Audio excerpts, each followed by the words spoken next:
Hello traders, in this video we are going to be taking a look at the volume weighted average price indicator for MT4.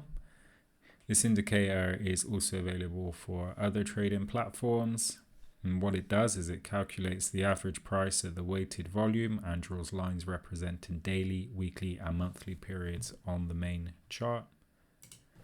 So you can see the indicator here attached to my chart, which is a euro dollar 1 hour chart. And you have the lines here. I've color coded them accordingly from monthly, daily and weekly. So the way that I like to interpret this indicator is to make sure that all of the lines are in agreement.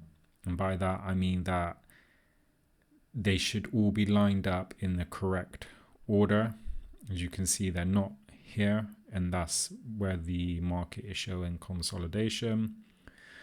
For an uptrend, I want the short-term one to be first, mid-term one to be in the middle, and long-term to be last. In my case, that's the blue, the red, and the green. And once they're lined up in that particular order, for me, that's a signal that the market is trending upwards. Likewise for a downtrend, as we can see here.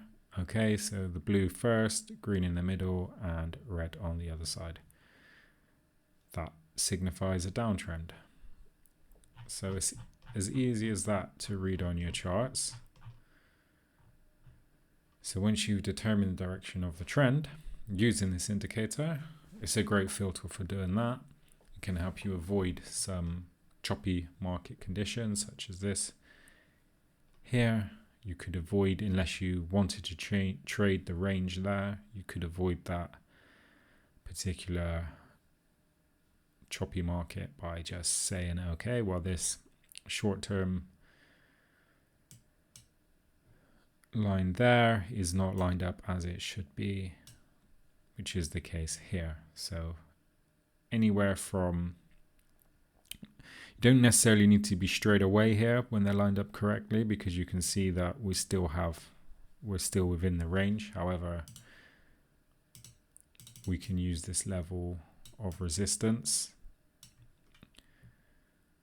So once we see price break out from the resistance and all of the lines agree, we can say with some confidence that, okay, now we're in an uptrend and we can look to take our entry in this particular trend. You don't necessarily need to jump straight in. You can wait for a pullback. You can use other indicators. You can use price action to time your entry. But let's just say in this instance, you did jump straight in because you were confident with the price action, the breakout of resistance, the volume weighted average price lined up accordingly, and you took that trade on the breakout, 250 pips, just over a week's worth of trading. Not bad at all. You can use the indicator on any chart time frame and any trading instrument. I'm using it on the 1 hour chart here, as I said, and that's simply because I find that the longer term chart timeframes tend to have more reliable signals, simply due to the fact that they have more price data included. And it also means less time chart watching, not to mention you can catch big moves such as this one.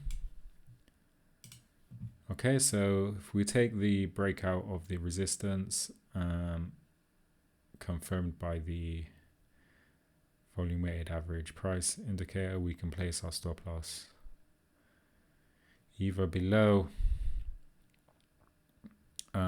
the support level here, so around 30 pips, which is not too bad for the 1 hour chart time frame. And you consider how far that the price moved, would have gave ample opportunity for a good risk to reward ratio.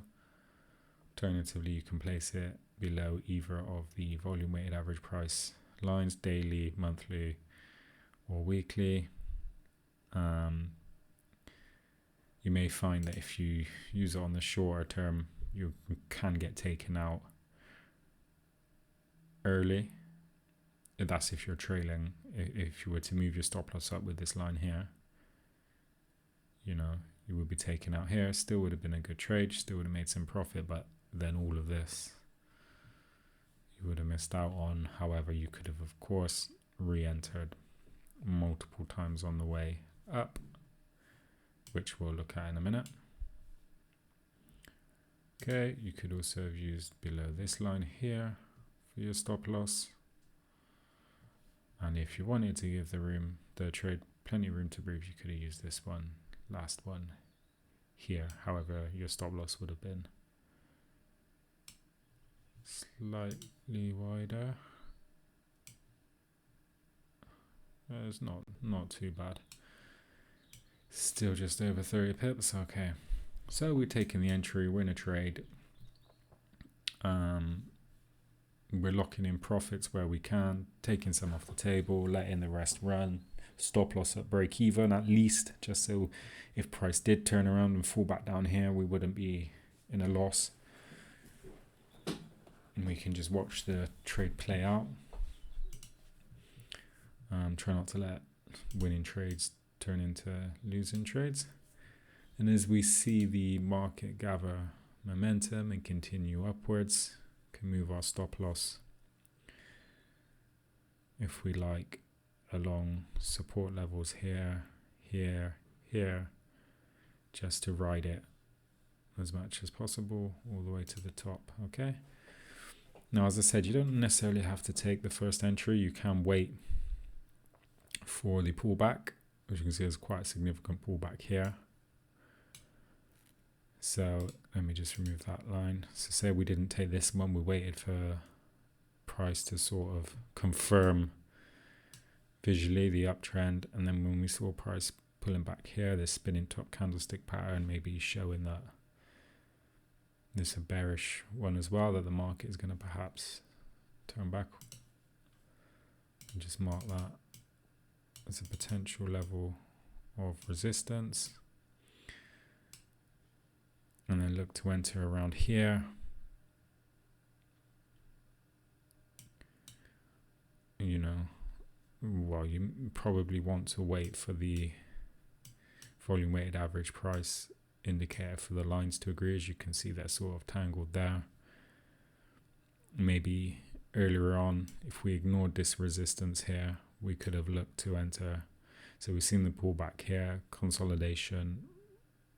You know, we have a bullish spinning top there, and there were signs that, okay, perhaps the trend is building up again here.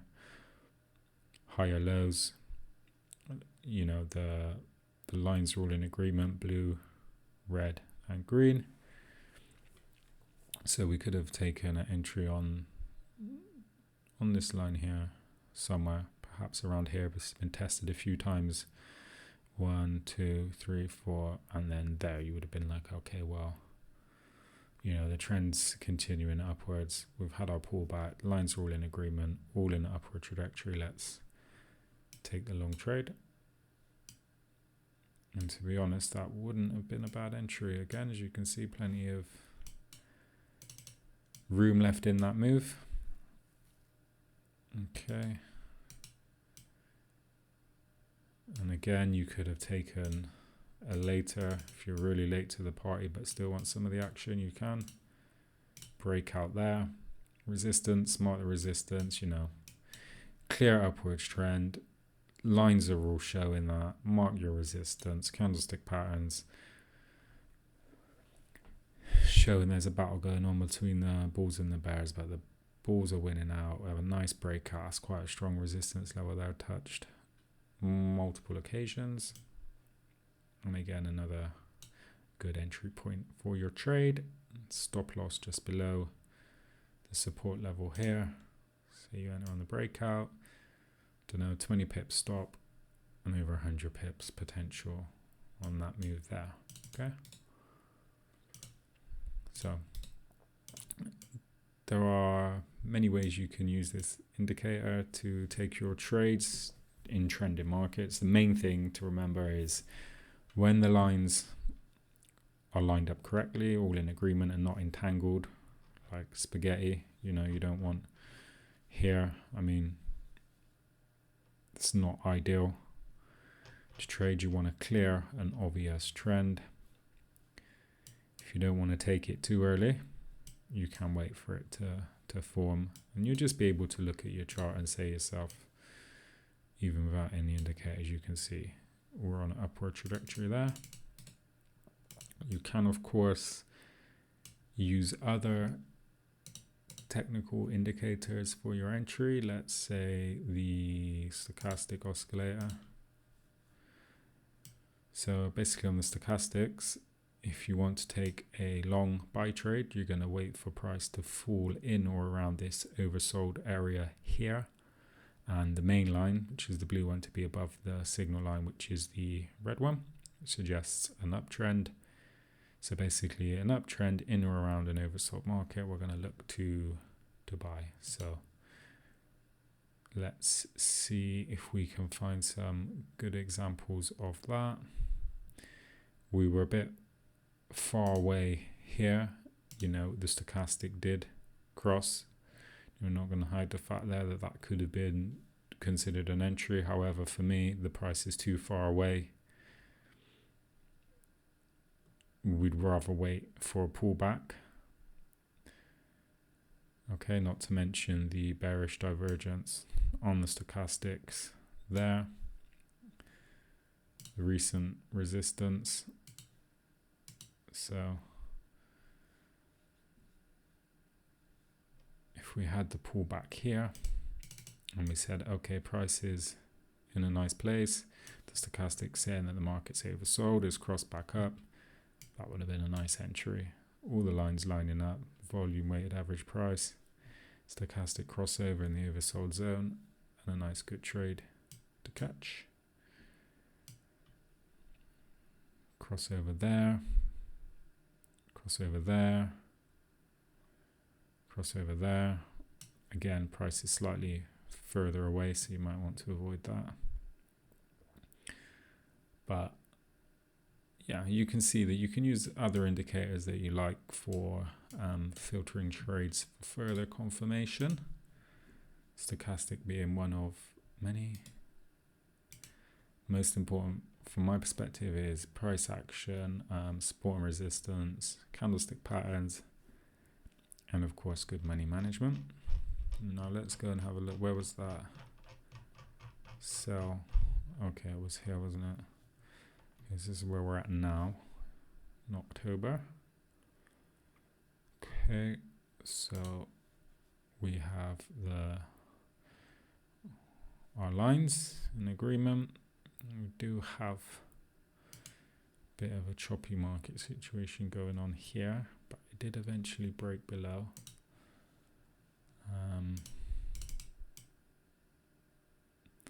I mean, this was after this big drop here, we had a nice support, so we would have been waiting, you know, our lines agree, we're going to look to pounce on the breakout of this support level. As you can see, price did break out and did fall. So far it's fallen, where are we? It's fallen 100 pips. Still potential to fall more. And it's in quite a lot of consolidation, bit of uncertainty around here. Really, that big candle there was I think that may have been non-farms payroll on a Friday, which probably helped cause that, the first Friday of the month. Nonetheless, had we taken user volume weighted average price to say, all right, we're going to look to sell because that's how they're lined up, short, medium, long term, all suggesting a downwards market, which is good. We could have placed, so we would have entered on the breakout of the support level in the downtrend, could have placed our stop loss just above this resistance level here, 25 or so pips. Again, good risk to reward ratio. Could use the middle line for our trailing stop, as well as, well, especially after this drop, you could have placed your stop loss up here, close out some of the position, make some profit, lock in the trade. Yeah, so the main thing really to remember with volume weighted average price is to filter the direction you're going to trade in, regardless of how you're going to trade. Again, we'll bring up the stochastic oscillator. If you wanted to use that to time your entries. So with the stochastic, for a sell trade, you're going to wait for price to be in this overbought, in or around this overbought area, and the main line to cross the signal line in a downwards direction. Now let's just see. Okay, well, there you might have considered the stochastic signal. These lines are all agreeing, price isn't too far away, and that would have again been a decent entry so far. Stop loss could have been placed above this recent resistance level here, which would have been a relatively tight stop loss. Yeah, so I think it's a handy indicator to have. I like the fact that it takes into consideration, this particular version of the volume weighted average price takes into consideration daily, weekly and monthly prices, which can give good confirmation over the short, medium and long term. Okay, you can use the indicator on any chart time frame, as I said. However, you will find signals tend to be more reliable on the longer term chart time frames, and just it can be good as well. Don't forget to avoid choppy ranging markets. As they say, the trend is your friend. Hopefully you found something useful in this video. Thanks for watching, and please like and subscribe for more.